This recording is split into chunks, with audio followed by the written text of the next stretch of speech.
Alhamdulillahilladzi arsala rasulahu bil huda wa dinil haqq liyuzhira 'ala dini kullihi walau karihal musyrikun. A'udzu billahi minasyaitonir rajim. Bismillahirrahmanirrahim. Ya ayyuhalladzina amanu kutiba 'alaikumus syiyam kama kutiba 'alal ladzina min qablikum la'allakum tattaqun. Shadaqallahul azim.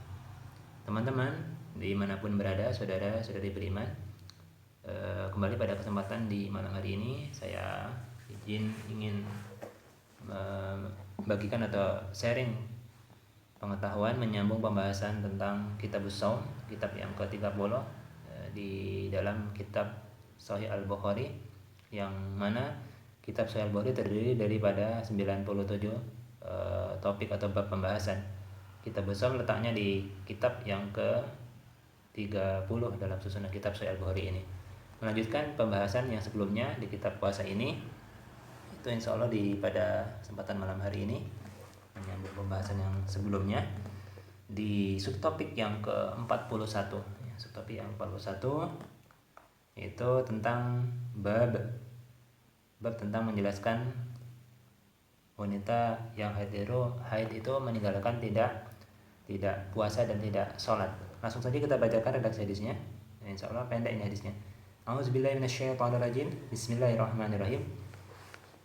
Qala al-Imam al-Bukhari haddatsana Ibnu Abi Maryam haddatsana Muhammad ibnu Ja'far qala haddatsani Zaid an Iyad an Abi Sa'id radhiyallahu anhum jami'an.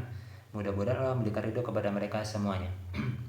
Qala Sa'id berkata, qala Nabi sallallahu alaihi wasallam, Rasulullah sallallahu alaihi wasallam bersabda, "Alaysa idza khadat lam tusalli wa lam tasum fazalika nuqsanu diniha."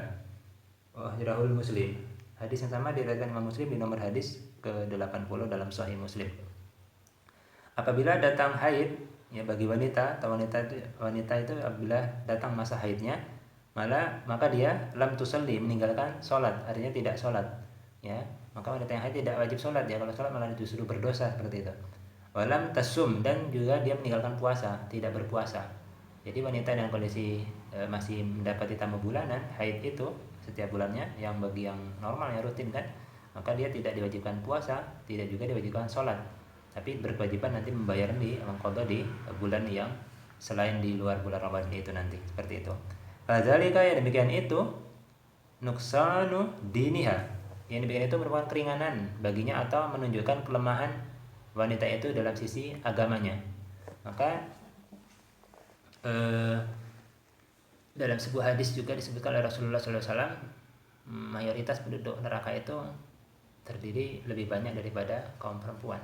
Jadi waktu itu sahabiah yang mendengarkan khutbah itu langsung mencopot kalungnya yang terbuat dari emas, langsung disedekahkan ke Rasulullah SAW gitu, karena takut akan yang dijelaskan akan keterangan Rasulullah SAW tadi tentang bahwasanya mayoritas penduduk di neraka adalah perempuan.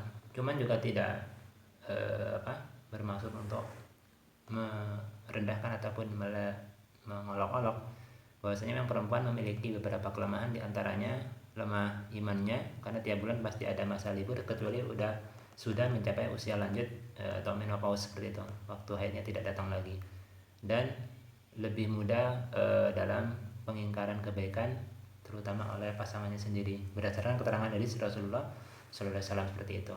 Maka setiap bulan wanita ada kosongnya tidak puasa dan tidak sholat, dan di masa-masa itu godaan syaitan tuh kuat sekali. Ya, beberapa kali ada ini ya, riset gitu kan, membuktikan dari pasien-pasien dulu datang sempat ruqyah kepada kami gitu kan, itu mengakui sendiri ketika masa haid itu datang, malasnya terasa, dan nanti ketika sudah suci dari masa haid itu menuju masuk suci hari pertama tuh masih terbawa malasnya. Maka Nabi menganjurkan kan untuk wanita haid itu mandi sucinya menggunakan beberapa lembar atau 7 lembar daripada daun bidara yang digunakan untuk menggunakan mandi, yang bisa mengusir juga daripada waswas setan insyaallah itu kan, gangguan jin dan sebagainya itu, termasuk juga rasa malas. Kalau sekarang udah praktis, ada bentuk sampo, ada bentuk sabun seperti itu, jadi lebih praktis penggunaannya lagi. Tapi lebih efektif kalau merujuk kepada kitab pengobatan An-Nabawi itu, ada kitabnya kami, At-Tibbun Nabawi, ditulis oleh Imam Ibnu Qayyim al-Jauziyah. Artinya 7 butir itu nanti benar-benar terasa aromanya ketika ditumbuk sampai halus. baik digunakan untuk minum, dikonsumsi di ini tertelan daunnya, atau untuk gunakan mandi digosok-gosokkan ke badan itu. 7 lembar tadi akan lebih apa ya, karena dari bahasa hadisnya seperti itu gitu, 7 lembar, maka itu akan membawa dampak yang beda juga ke dalam psikologis orang yang mengkonsumsinya itu. Mungkin itu teman-teman yang bisa saya sampaikan pada kesempatan hari ini.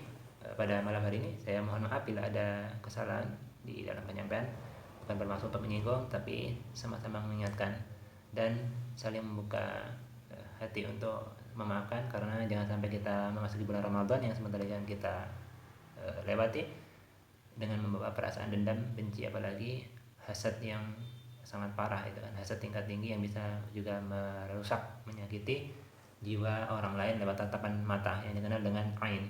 Maka jika disebutkan secara spesifik maka disebut al-ain, yaitu penyakit yang terpancar atau terlempar dari sorotan mata jahat, mata penuh hasad dan kedengkian.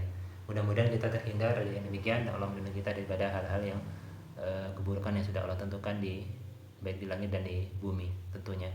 Itu saja dari saya. Mohon maaf bila ada kesalahan. Afu minkum.